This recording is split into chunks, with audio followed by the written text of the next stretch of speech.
Have you ever had a situation at work and you're like, man, I'm pretty sure we've addressed this before. And come to find out, sure enough, you have. You've actually done this before, but your organization or your people or even you have forgotten what the process is, and you haven't taken the time to write it down, so there's nothing to refer to. Process is one of those things that if you don't have it, you are in deep trouble. A lot of small companies, they really just wing it, and they wing it all the time. And what they have to recognize is that for everything that you do, there's a process. Even if you're doing something that's a custom service or offering, there's a process to doing it. And it's really a good idea and best practices to start writing that down.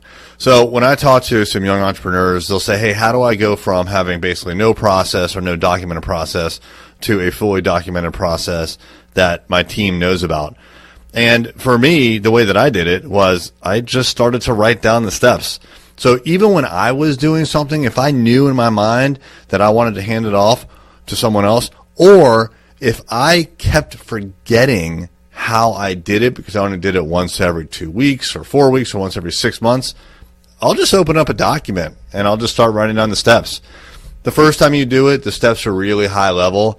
The second time you can fill it in. The third time maybe something's changed in the process, but I just started to write it down so that I could remember how I did things.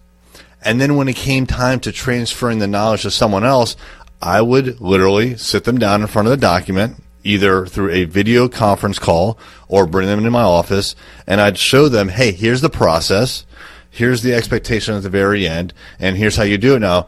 Go ahead and try it yourself, and if you have any issues, come back to me. And I would let someone do it, and I still do this today. I'll let someone take over that process and do it themselves.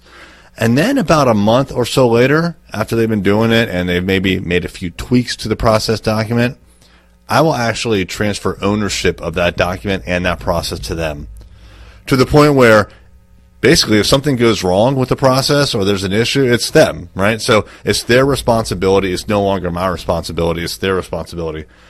Transferring the ownership of process is something that I strive to do all the time because honestly, I don't want to do everything. I know I can't do everything. If I do everything that I start doing, if I always do that and that's always my responsibility, we will never, ever scale. You have to delegate.